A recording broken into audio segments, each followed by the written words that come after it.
Zombie apocalypse.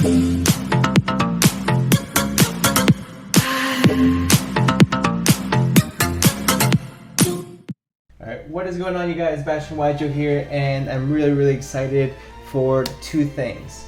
First thing is because trying out this new camera setup where I got one over there and one over here.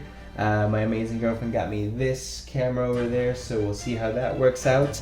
And I also want to go ahead and let you guys see the deck that I'm so excited to go ahead and show you guys my by far favorite deck of all time, Trickstar. Now, Trickstar, of course, was heavily crippled by most recent ban lists. Trickstar Light Stage getting hit to 1, Trickstar Scapegoat getting hit to 1. I guess it's a Trickstar card, has to be, but I wanted to go ahead and show you guys what I've been playing with and how some of the new cards that have come out recently have really helped the deck solidify and become as strong as it can be and really become a solid tier 2 contender. Unfortunately, I don't think we're ever going to see this deck be a tier 1 as it once was, unless we're able to go ahead and get back Trickstar Light Stage. But I digress, guys, so I'm going to go ahead and get right into it. Hopefully I'm able to get the camera angles correctly. I do have a remote for this thing, which is really cool, but that's that part for a different video. So I'm gonna go ahead and start things off with the main deck, guys. Of course, the Trickstar engine really has not changed very much at all.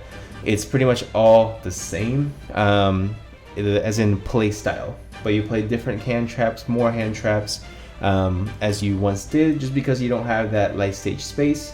And I'll get more into that in a second. But of course, we're going to play our standard Trickstar engine, triple Candina. You play your triple Lycoris, double Carbane, and one Lilybell. So for those of you guys who don't know what Trickstars do, is such a fun deck. It's not very complicated to learn at all. Basically, Candina is going to be your starter card, your searcher. When it's normal summon, you get to go ahead and search any Trickstar card you want from your deck to your hand. Any Trickstar card, monster, spell, trap, amazing broken card. Also, your opponent takes damage for every spell and trap they activate. And then Trickstar Lycoris goes ahead and damages your opponent for every card they add to their hand.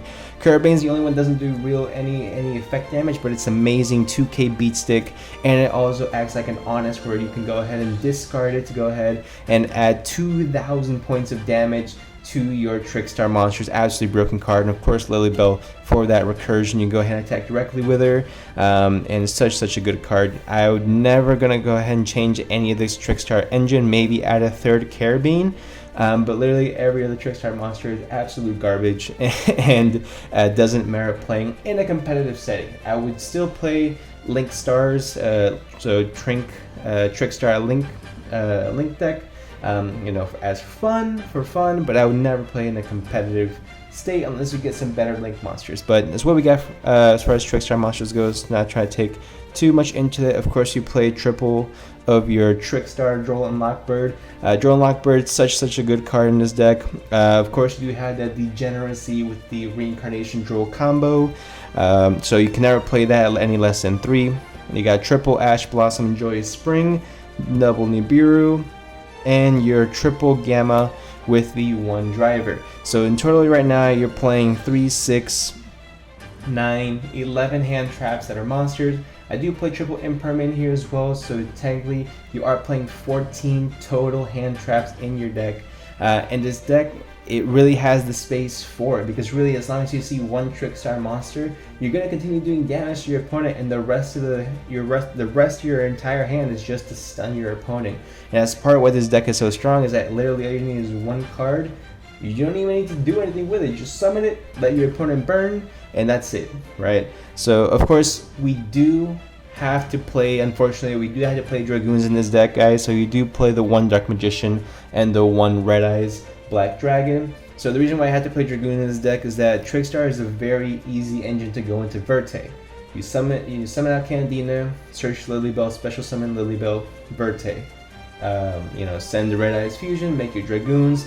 And Trickstars, the main issue with them is that they cannot get over big monsters. If you summon literally anything with 1900 or more attack, and you beat the deck, right? And that's why cards like Trickstar Carbane, Dragoon, you have to play them. That's why Scapegoat was so good in this deck.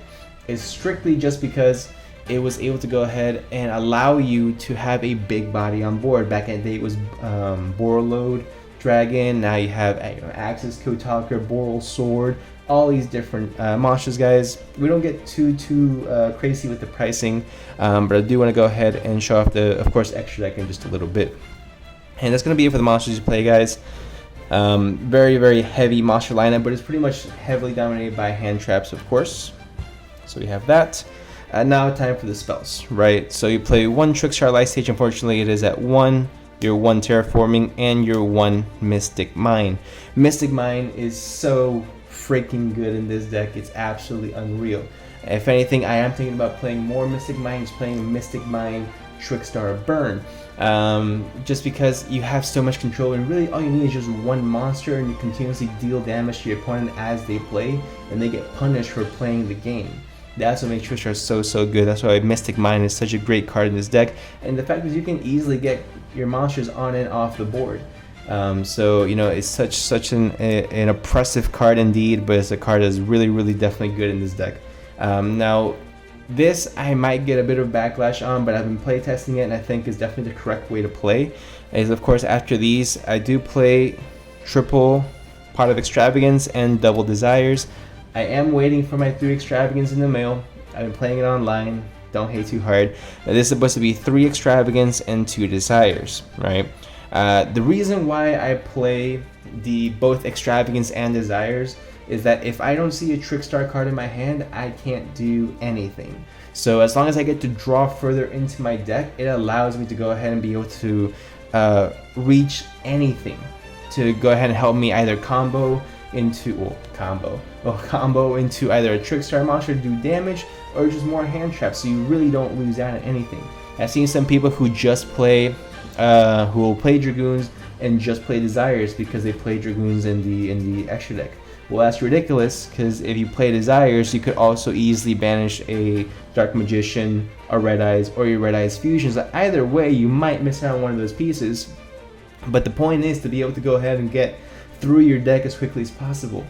The Trickstar cards themselves have never needed an extra deck. They don't need an extra deck to win.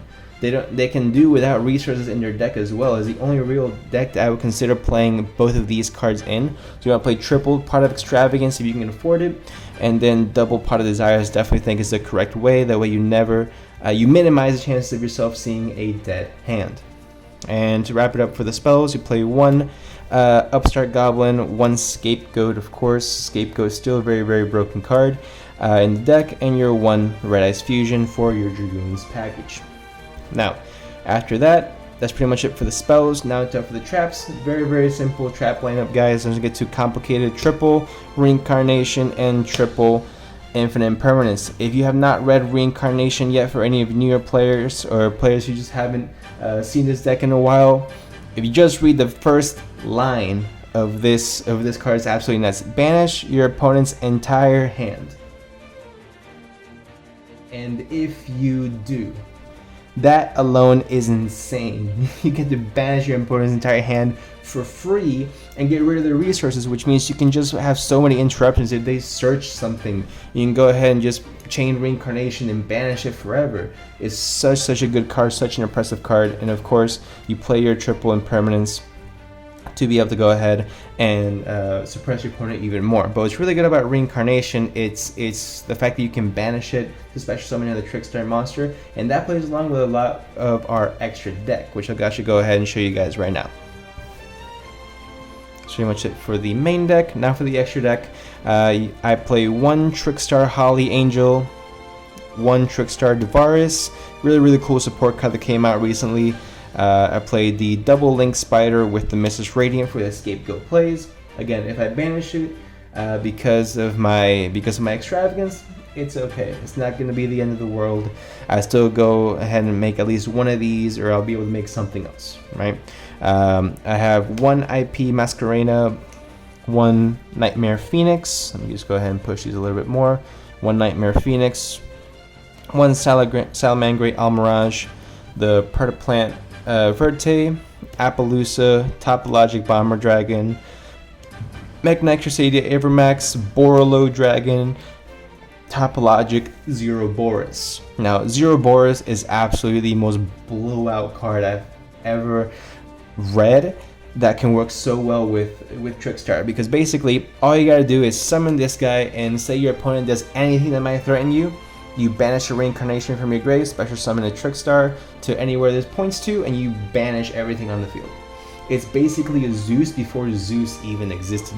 This can stop Zeus before it even comes out. Let's say your opponent, summons Borbo, whatever it might be, during the battle phase, activate reincarnation, special summon, banish everything, and this Topologic Zero Boros will come back, right? Borolo Dragon is still a really good monster with really good oppressive effects. Crusadia Abramax, amazing. Topologic Bomber Dragon, again, it's like a Zero Boros, but instead of everything, it's just the monsters. Appaloosa is such a good card.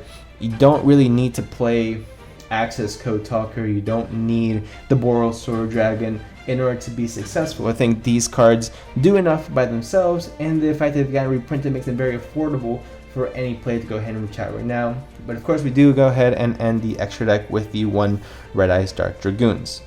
Now, this is what I've been playing a lot online as far as, Trickstar is concerned. I told you guys I would try to make Trickstar as playable as possible by just a pure variant, and this is what I came up with. I think it's still a very fun deck to play.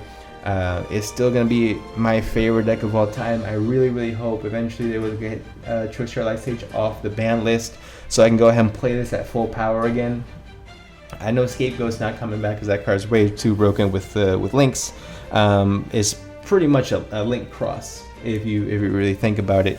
Well, in a way. Don't spam the hate too much. But yeah, that's pretty much it for the deck profile, guys. If you guys did enjoy, go ahead and leave a like down below. Subscribe for more videos, and I will definitely go ahead and see you guys in the next one. And let me know if you guys want to see some YGO Pro duels with this, or some remote duels. I think that'd be really cool as well. But other than that, hope you guys are having happy holidays, guys. Spend plenty of time with your families, and I will see y'all in the next one.